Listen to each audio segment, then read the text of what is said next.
with people and transparent with people. Ang purpose ng ating soul, because I want to be transparent with you. Ay gusto ko rin maging transparent kayo sa anniversary. Amen? I will come, dapat na mga panahon, hindi lang kalaman dito. Anday ng elders ninyo, tatayo din sila dito. Amen? Kung wala pa dito, whatever you want, you are free to say. Marinig ang tinig ninyo, kaya ang pinipili ko kayo sa kanila. Amen? Meron pa kayong gusto sabihin, meron pa kayong gusto i-report sa ministry ninyo, meron pa kayong gusto gawin sa ministry. And that is the best way we can do ministry. Kasi kung hindi kayo magkasalita, hindi naman ako palagi kasama ninyo. Ang mga sowers, nakalaman niya kasama ng sowers. Hindi pwede sama ng sower, yun. Mga growers. Kasi kayo, sabi niya sa trabaho, di ba? Kasi kayo talaga nung doon sa working place, kayo mas marami nyo nalalaman doon. Kami taga, hindi na pala sila. So, kung tayo ng ministry, tayo ministry ako saan, lahat tayo involved. So, itong, actually ba, at sa, nagyagami sa Abu Dhabi, dito ang priority, dito. Ang priority sa result kung makapag-report sila, makapagsabi ng gusto nila. Kaya meron kami PowerPoint dyan, PowerPoint nakakabit din sa, so yan, tapos sa laptop. Kasi kaya pinagsalita din lang, type ng type ng secretary, so, sabi ni elder, sabi ni sister, pero wala kami ginagawa mga decision doon. Ano yung proposal mo, sis? Wala pa ba? Sir, meron pa sabihin sa atin kung sa work, kailangan po namin ganito, meron pa gusto gawin. Pwede po kong kasi sulat natin dito. Pagkapot, mag-meeting ng elders. Okay, ito ang mga agenda natin ngayon. Ito, request ng sower, request ng music, request ng lalo. Ito yung kanilang mga dalo. Usapan natin ito. Meeting namin. Doon din kami kumukuha namin. Susunod na meeting, about elders, ang process about the membership, ang process about the mission, ang process about the maturity. So sila nakakalam mo. Sila kakayo nila, sabihin nila, buwan yun na yan. Okay? Tsaka natin tatawagin yun si Pastor. Now, let's go. Ang gwapong-gwapong nito ng Diyos. Okay. Tsaka lang yung session dito. Yun yun. Okay? May pagkakita rin yung fellowship. Amen. Kaya medyo talaga ako nag-babayi. Hindi na, bigdas tayo kahit sa inyo Panginoon. Amen. Every short meeting natin, gawin natin yung grand better. Mga workers and leaders, yun natin yung Panginoon. Amen. Praise God. Sir, bako. Okay, broken leader will not feel affirming and promoting others. Because, sa pagdating,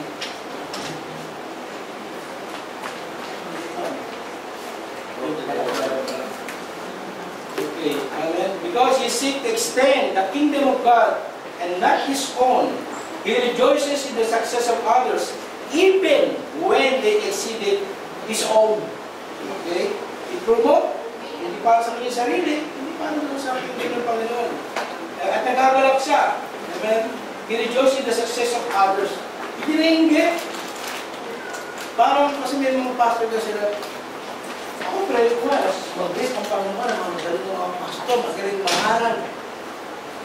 Hindi ko para sa akin kung hindi ko kapag ito. Hindi ako nag-etret na gano'n. Kasi may pastor na sabi sa akin, kasi sa convention doon sa Abu Dhabi, lagi mo mag-ibig ng speaker na galing. Kasi bangkala sa church. Sabi, hindi ko ba kinakabahan? Basta maglipatan lang yung gano'n. Ano makakabahan?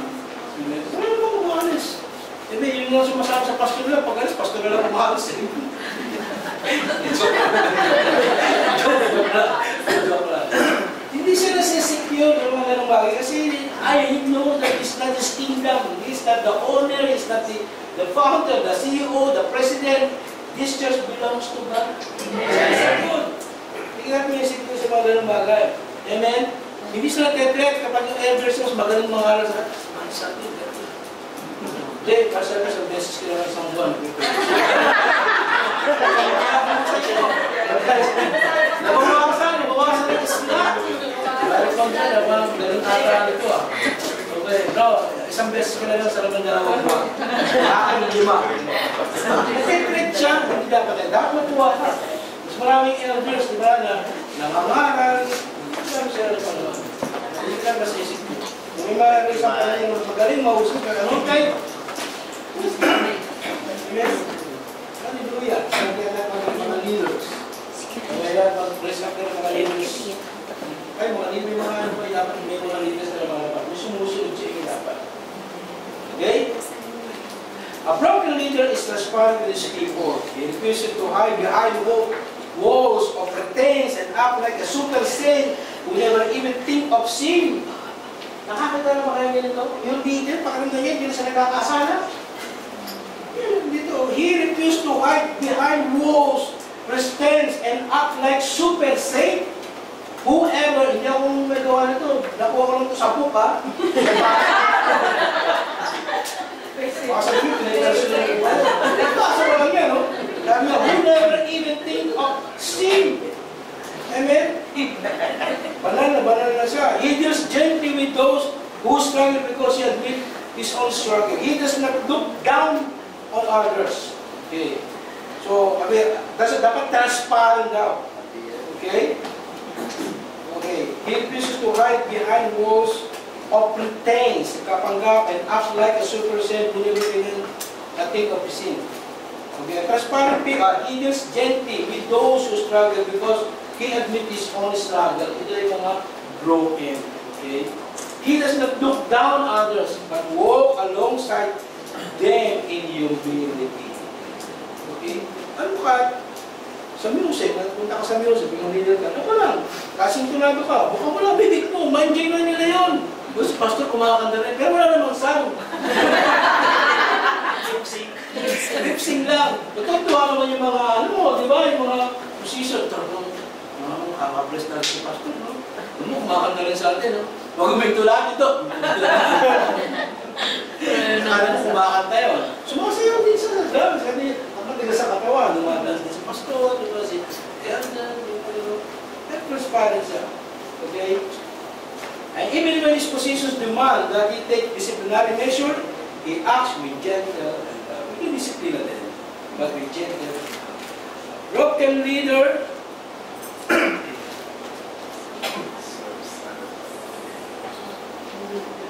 Okay, a broken leader, amen, serve others. He can do this without reservation because the issue of pride and self have been settled. Right? Pride, wala na yung self, ayaw niya na naman yung maglingkod. There is so many leaders and then cannot serve others because of pride. I'm too good. Amen. To wash my pinag-inuman ng kape. Kaya ang orientation ng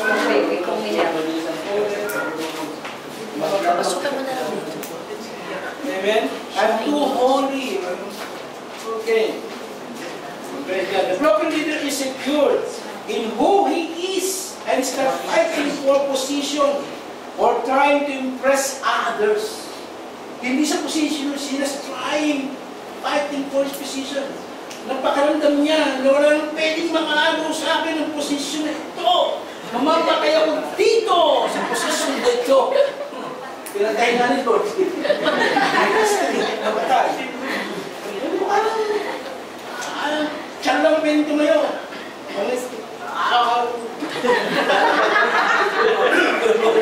Wala pwedeng mag-preach dito. Ako lang. Ako lang. Awag niya. Takot siya maagawan. Okay? And fighting, he's not fighting well. I'm trying to impress others. Hindi siya narong nag-retreat, nangyari siya to impress others. Okay. Jesus demonstrated this just before he stooped to wash the feet of his disciples. He was able to serve his people because he knew he was and what his Father had called him to do. Alam mo, pagka-alam mo, na ikaw ay tinawag ng Panginoon, amen, hindi ka natakot. Secret ka. Hindi mo tinawag ng Panginoon. Hindi ka naman ganun ko sa iyong mga araw, pero alam mo tinawag ng Panginoon, not by might, by power, sabi niya, He will be there to give you, God will finish it, God will complete it. Pagdating ng Panginoon, amen, gusto ko lahat ng gawa natin, lalabas na galing sa iya. Hallelujah! Praise God! Amen! Even when his position demand that he take disciplinary, okay. It's okay.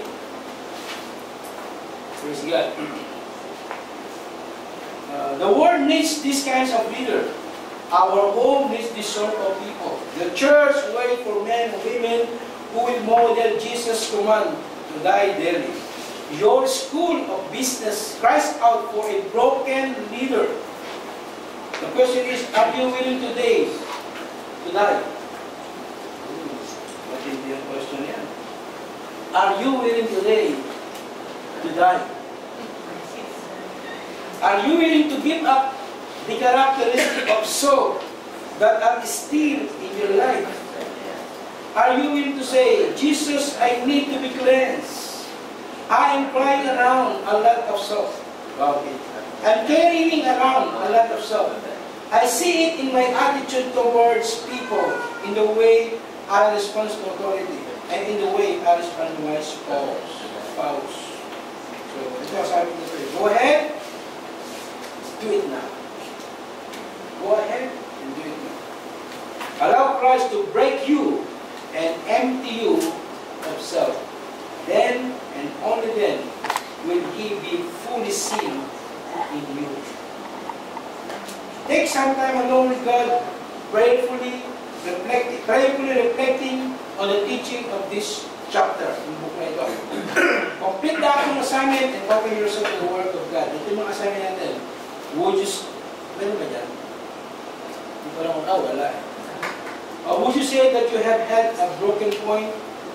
Would you say that you have had a breaking point experience in your life?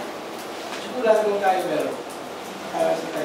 If so, describe briefly what happened and how it impacted your life and leadership. If not, what was it from it? Lahat tayo nakakala na ito. Yan, may mga natitis ang ating sarili. And maybe trabaho mo, other people, the person you dearly love, nagdami sila ng Panginoon, there's your brokenness. Okay, so how do you respond? Kung nag-response ka na hindi maayos, sabi ka, no, sabi yan, ito yung pagkakato. Take this opportunity. Okay, to respond properly. So reflect on the following scripture by answering the question below. I have been crucified with Christ. I no longer live. Hindi na ako yung buhay sa sarili ko. But Christ lives in me. The life in the body, I live by faith in the Son of God who loved me, gave Himself for me. So what does this mean to be crucified with Christ? Alam na po natin yun. To what extent have you experienced this verse? Yung lamang personal application na yan. What practical things could you do to make your life more like in this verse? Ano mga practical things na gusto mong gawin? Amen? To make your life more like this verse. Lahat nga nila. Sabi niya, you want to be my disciple, carry up your cross. Okay? Slowly read the verse below, the verse in Galatians 5:19-21. Pakisulat na lang yun.